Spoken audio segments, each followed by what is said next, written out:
In the first semi-final of the 2023 Rugby World Cup, the New Zealand All Blacks took on Argentina at the Stade de France. And what did we learn about the All Blacks from this game?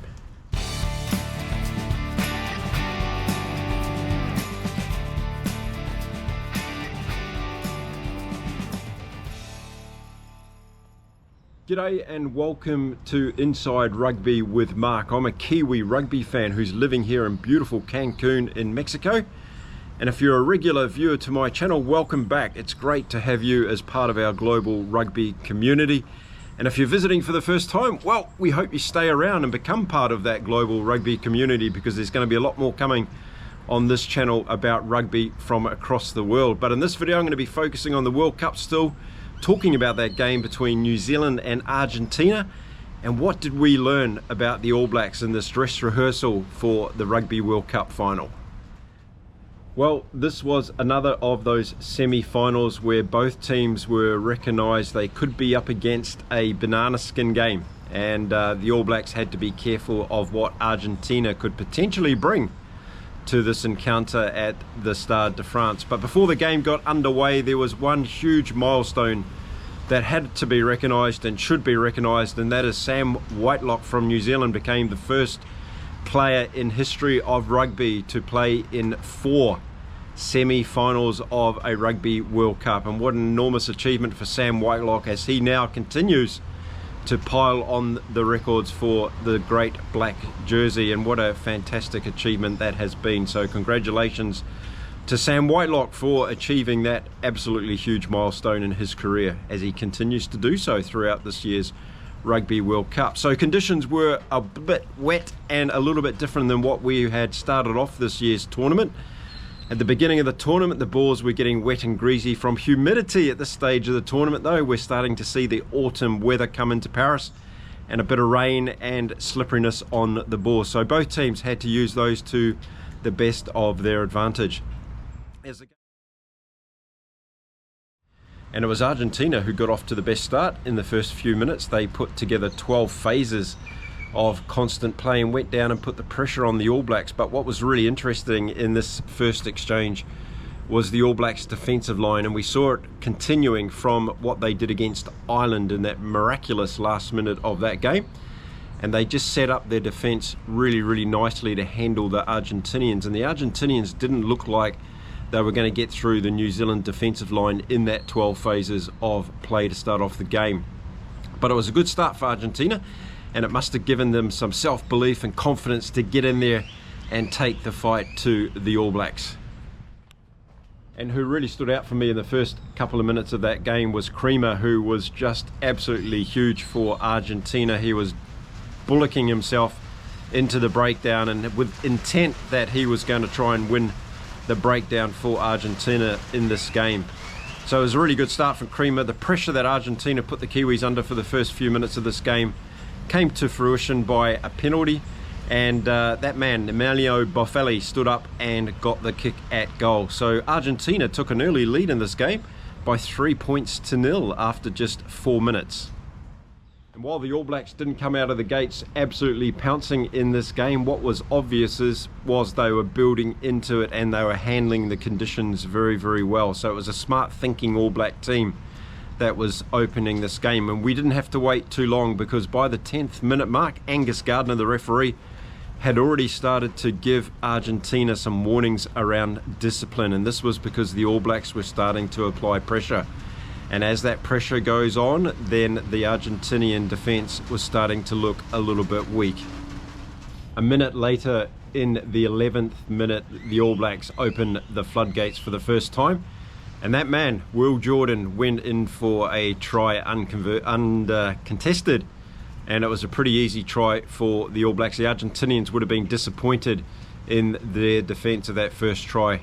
So that brought the score back to 5-3. Kick to come, and Richie Mo'unga had his kicking boots on to start this game, and All Blacks went out to a 7-3 lead after 11 minutes of the game. Particular conditions, but it was on the 16th minute mark that the All Blacks got a fantastic move downfield. 65 metres they went from inside their own half right down close to the Argentinian line. The ball came back out Jordie Barrett went in for the All Blacks' second try of the day, and the scoreboard was on the run. Richie Mo'unga missed the conversion, so the score stayed at 12-3 after 16 minutes. But what was fantastic about that All Black try is they went almost the length of the pitch, putting together a fantastic attack. It all happened within about 70 seconds, and they recycled the ball, got the ball out to Jordie Barrett, and he went in for a great try. And Jordie Barrett had already started off this game in wonderful fashion. I think he's been one of the centres in the tournament this year for the New Zealand All Blacks. Absolutely fantastic play from Jordie Barrett. So we got to the end of the first 20 minutes, and in this particular game I'm giving it definitely to the All Blacks. They look far more composed in the conditions. Argentina were getting a little bit frustrated because of the All Black pressure they were under, and it was obvious early on that the Argentinians haven't brought this A game. Their discipline was falling off. They were getting penalised for silly little things, and they were making little errors as well. The All Blacks were using the conditions to their advantage, and this was quite interesting because the way they were putting in strategic kicks, they were trying to unsettle Argentina with silly mistakes, and that was happening. So it was a good kick strategy from the All Blacks in this game to just unsettle the Argentinian team and get them off their game a little bit, thinking perhaps more about the conditions than what they were actually doing in the game. So then we started the second 20-minute period of the game and headed towards half-time, and as we did, we saw Argentina a little bit coming back into this game. So my initial thought around the All Blacks running away with this one early wasn't coming to fruition. I think the Argentinians found their feet a little bit in being able to deal with the All Blacks, and the best way to do that, of course, is to keep possession. And they started working different phases of the ball, and when they did that, they looked quite good, but they didn't look as though they were going to get through this very, very good New Zealand defence. Now, we've been talking about all the way through this year's Rugby World Cup how defence wins you matches, and it's what you're doing off the ball that's obviously as important, if not more important, than what it is when you're doing on the ball stuff. And the All Blacks have improved, I thought, game by game at what they're doing off the ball. So their clear outs have been becoming more and more effective, their collision has becoming more and more accurate, and as a result of that, they've been able to secure turnover ball, and this has been very, very important for them to put their opposition under some pressure. So we saw that happening in that period after the first 20 minutes, and both teams were taking it to each other for a while and trying to do a bit of an arm wrestle. Now in the first scrum, it was the All Blacks that took the dominant position, and it looked like that their scrummaging, the work that Jason Ryan's been doing, continues to pay off as they really put the Argentinian pack under some pressure. And that didn't bode well for what was going to happen in this game for Argentina, because if the All Blacks were going to be able to dominate the set piece, they were handling the conditions better, and their defence looked on song, then it was going to be a difficult day potentially in the office for Argentina. A few minutes later, at the 34th minute mark, an indiscretion from an All Black got a penalty to Argentina, and that man Buffelli got up again and had an accurate kick at goal and reduced the scoreboard difference to 12 points to 6 in favour of the All Blacks. And that Buffelli guy is a great kicker, isn't he? He's really reliable, has done a great job for Argentina throughout the Rugby World Cup in 2023, and you've got to be careful because he can put them over from a long way out as well. So great kick from Buffelli, 12-6 on the scoreboard, and only a few minutes to go before half-time. So on the 36th minute mark, New Zealand got their own penalty from an Argentinian indiscretion in a scrum, and it was an opportunity for Richie Mo'unga to put the scoreboard out a little bit more for New Zealand, which he duly did with a 3-pointer. So the All Blacks went out to 15 points to 6 at that stage. Just a couple more minutes to go before half time. But if you looked at the penalty count at this stage of the game already, the All Blacks had only conceded 3 penalties compared to Argentina's 7. And it really showed what was happening in this game. The All Blacks were getting scrum domination, they were getting maul domination, and they were getting territorial domination as well. And this was putting a lot of pressure on Argentina, and their discipline was falling over. And I think Michael Cheika would have had a word to these boys at half time, because he would have been upset about how many indiscretions they were giving away, and it was making the job too much easier for the All Blacks. But the All Blacks weren't done yet in the first half, and as we ran into overtime in the first half, there was a significant move that was about to happen in this game. And that significant move for the All Blacks was first started by Mark Philpott, who took off for a great run. And already in the first half, Philpott had made a couple of darting runs, and he's been doing really well in this area in the games that he's been playing for the All Blacks. He's hungry for the ball, Mark Philpott. He goes looking for it from the wing, and when he gets in to start off a run, he's very deceptive on his feet, and he can generally beat the defensive line, and that's what he did on this occasion, and he took off and made a great break for the All Blacks. It got recycled again. The ball came out to Shannon Frizzell, and Shannon Frizzell scored a very pivotal try in the 41st minute of the first half for the All Blacks. And as the All Blacks do so many times, they're able to score before and after half time in their games, and it really puts pressure on the opposition. So the All Blacks had gone out to 20 points to 6 after being ahead only 12 points to 6 a few minutes before. So a significant time in the game for the All Blacks, and a great try that was first originated by Mark Philpott's great run, and then Shannon Frizzell doing a great job to get the ball down. 20 points to 6 at half time to the All Blacks. The game was probably not in doubt at that stage, but I'm sure that Ian Foster and the team wanted the All Blacks to continue the pressure in the second half against this Argentinian team. Argentina would have been disappointed with that first half, particularly leaking those points at the back end of the half. That really has put them under significant pressure before the second half even got underway. The All Blacks were really good across the pitch, and it's those same people that keep turning up for the All Blacks. Ardie Savea having a huge game, Shannon Frizzell and Sam Cane also doing really well. And those back three for the All Blacks have really come into their own in this last couple of games for the team, haven't they? They've been playing extraordinarily well. Sam Whitelock, well, you've got that experience, over 150 caps for the All Blacks, playing in his 4th semi-final in a Rugby World Cup, and leading from the front. He's one of the obvious leaders in this All Black group, and he's able to make sure that everybody focuses on doing their role and doing it to the best of their ability. The All Black front row was doing very well in the scrum. Ethan de Groot, Tyrell Lomax and Cody Taylor, but the preferred option these days for the All Blacks heading into these games, and with Lomax and de Groot getting more and more game time coming back from their respective breaks, they're looking better and better as the tournament goes on. So that's an area of the game that the All Black coaching panel would have been very excited with by half time. They were doing very well in the scrums, and the All Blacks looked very difficult to beat from here. Now on the Argentinian side of the sheds, I think Michael Cheika would have been asking some questions about some of their decision making on the field. And even though the likes of Lavanini and Creamer were playing really well for Argentina, when the ball did come out to the backs and Santiago Carreras had to make decisions on what they were doing, I didn't think they were very smart decisions. And I've said in previous videos that Nicolas Sanchez sitting on the bench for Argentina would have been my preferred option in the number 10 jersey over Santiago Carreras, because I just think he's got so much more to add. The team, the Argentinian team, looks a different team when Nicolas Sanchez is on the field, and I think Santiago Carreras made some decisions in that first half that were not in the best interest of his team, and they caused his team some territorial losses, that's for sure. We started the third 20 minutes of this game just after half time, and all that you'd want your team to do is start off well in the second half, and that's exactly what the All Blacks did. It was Aaron Smith who did a darting run from the base of a scrum, caught the Argentinian defence napping, and he ended up going all the way to the line. It looked like he was going to pass to Cody Taylor, who he had out to his right hand side, but he didn't need him.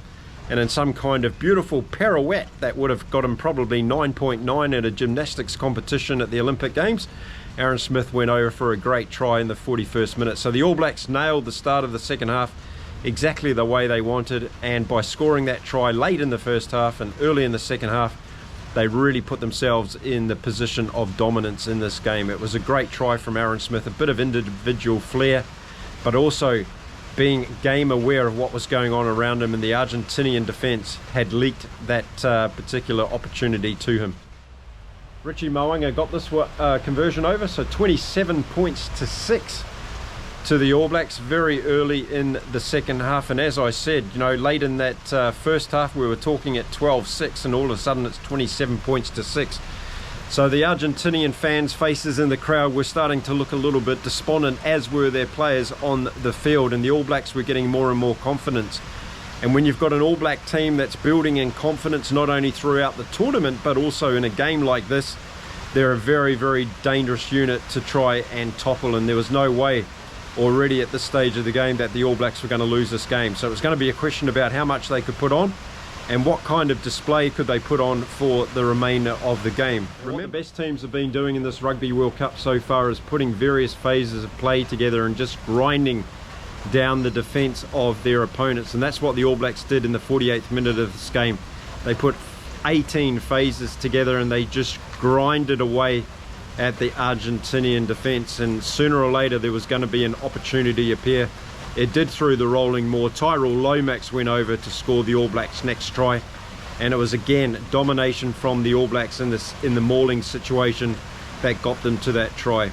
And if you look at the number of tries the All Blacks have scored throughout this Rugby World Cup, they've all been set up by various multiple phases of play, which grinds down the opposition defence, gives them opportunity to either go wide or to bring it back through the likes of Frizzell, Kane or Ardie Savea, and that's what they've been doing throughout this tournament. So a great try to Tyrell Lomax. He'll be happy with that one. Any prop scoring a try is a happy man. And the All Blacks darted off to increase their lead in the game.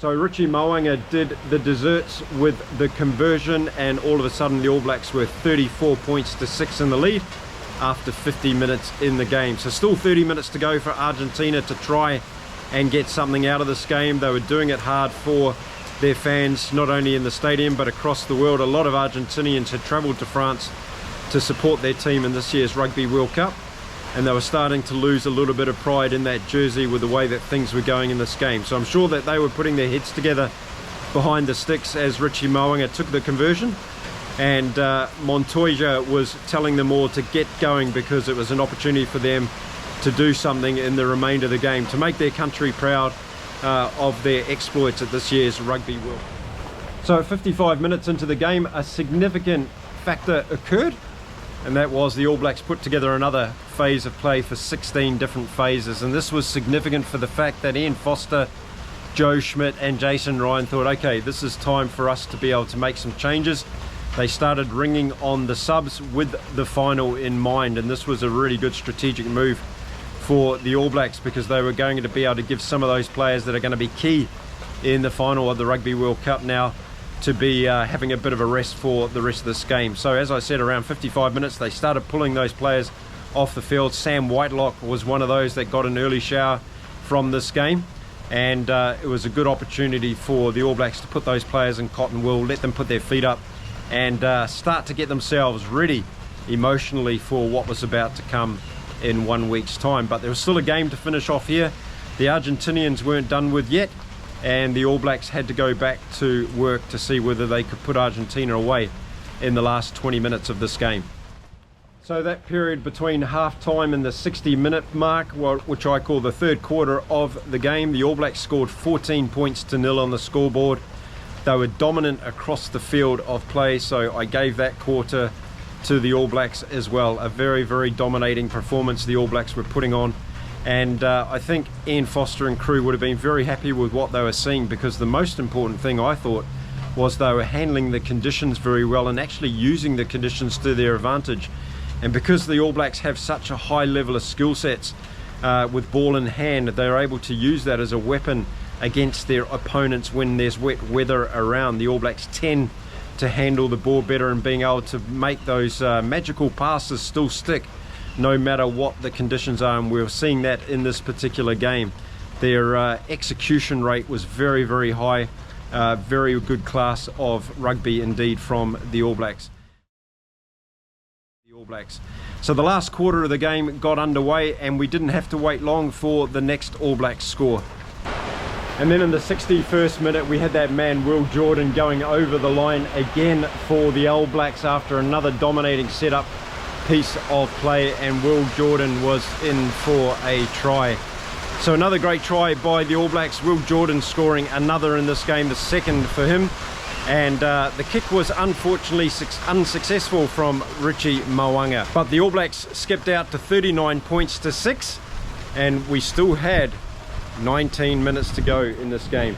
Now the Argentinians were playing in their third semi-final Rugby World Cup performance in this particular game, and they really wanted to try and finish on a high. The scoreboard was getting out of hand, but they were working hard, and you could see that every time they had the ball they were at least trying to get through the All Black defence. They were turning up in the rucks and the mauls and doing the best they could, so you've got to give them 10 out of 10 for passion. This Argentinian team, they were showing it for sure. They were just being outclassed on the day by a far superior rugby team in the New Zealand All Blacks, who had a lot more class, and they knew what they were doing with the ball as well, and I think that was a big difference in this particular game. And then on the 65th minute, contrary to what Will Jordan was doing, one of the All Blacks showed why he possibly is one of the dumbest players in world rugby at the moment, and I'm of course talking about Scott Barrett, who was laying in the bottom of a maul and stuck his hand out intentionally to try and stop the ball going out to the Argentinian backline. A cynical act, and there was no way that he was going to stay on the field after that. So he got a yellow card, marched off the field from Angus Gardner, and Scott Barrett once again falling to his own disciplinary fallings in this particular game, and that's something the All Blacks are going to have to remind him of once again before they head off into the Rugby World Cup final next weekend. So the All Blacks down to 14 men. And then in the 73rd minute of this game, we saw something pretty magical from that man. Yes, Will Jordan yet again decided to go on a brilliant run of his own this time. He broke through the Argentinian defence line. He put a smart little kick ahead to chase it. The ball bounced up into his arms, and it was like some poetic, beautiful masterpiece that Will Jordan had created. He went over to score his third try of the game and put this game beyond any sense of a doubt against Argentina. The semi-final was well and truly done, and the All Blacks were having a little bit of a showtime now, with Will Jordan being the centre ringmaster in the show as well. So Will Jordan scored the fantastic try. Unfortunately, Richie Mo'unga's kicking boots fell off in the second half, and he wasn't able to get that conversion at all. 44 points to 6 to the All Blacks with a few minutes to go on the scoreboard, and it was a very comprehensive win. Will Jordan scoring 3 tries so far in this particular game. Now in the 75th minute, the All Blacks decided to not bring Scott Barrett back onto the field after his yellow card incident had rescinded, and it was time for the All Blacks to play the remainder of the game. They chose voluntarily to do that with 14 men on the field, so resting as many players as they possibly could now in preparation for the Rugby World Cup final next weekend. And then just before the game ended, the All Blacks went on another raid towards the Argentinian line. Richie Mo'unga got the ball. He had Will Jordan outside him, and Will Jordan would have danced in for his 4th try of this game, but Richie Mo'unga decided to go himself, stepped back on the inside, got tackled accordingly, and the All Blacks never got the try. Mo'unga got up off the floor, looked out to Will Jordan, gave him a bit of a tip of the head and said, yeah, I was an idiot, I should have given you the ball, and you could have had your 4th try for the game, which would have been also a record for Will Jordan in this particular game. So there's no doubt about it, at the end of this game it was 44 points to 6 to the All Blacks, a comprehensive win in a Rugby Cup World semi-final, and Argentina would have been extremely disappointed with that performance after going in with a chance perhaps to upset the All Blacks in this game. It wasn't to be on this day.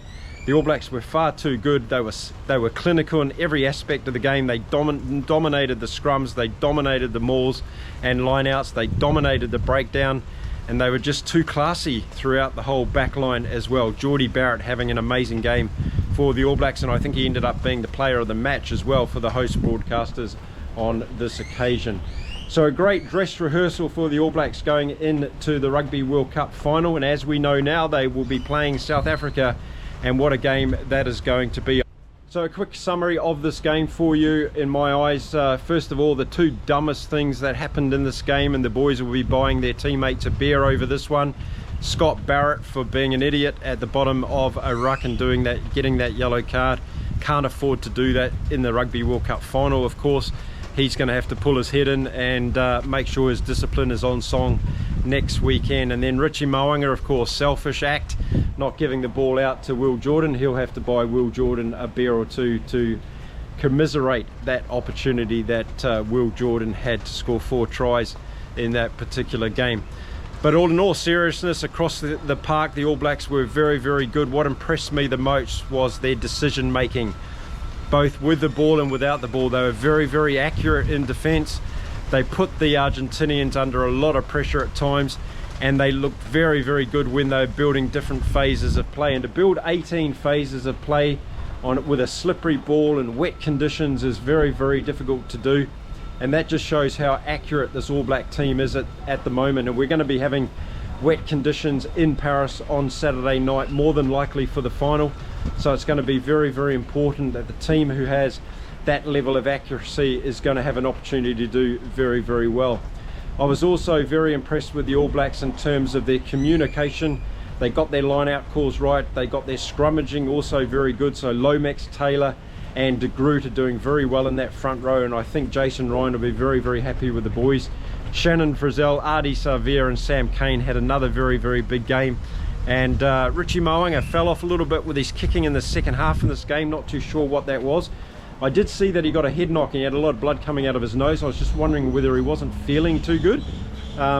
They might have taken him off and replaced him if that was the case, but I think that his kicking in the second half definitely fell away and he cost the All Blacks a few points. It didn't matter in this game, of course, but every single point's going to matter next weekend. So expect Mo'unga to go away and do some homework on his wet weather kicking. The thing I liked about the All Blacks in this game was they earned the right to go wide. They did the hard yards up the middle. They earned good work in the breakdowns, and then they were able to push the ball wide and not go too fast to try and set up an open flowing game. They worked hard in that tight and that loose to be able to deserve that right, and I think that was something very, very good from the All Blacks in this game. So a comprehensive win by the All Blacks, a great dress rehearsal for the final. There's lots of information I'm going to be putting out the rest of this week about that build up to the final of the Rugby World Cup between the New Zealand All Blacks and the South African Springboks. So stick around here on my channel. Don't forget to hit the subscribe button if you like my content.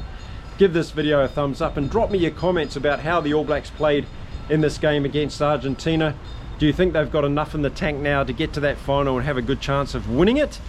Or what perhaps do you think might be some of the weaknesses that the All Blacks are taking into this final against South Africa? We can start that conversation now. There's lots to talk about this week, and I'm going to be back again soon in more videos to do just that. So until then, thank you very much for watching my videos. I really, really appreciate it.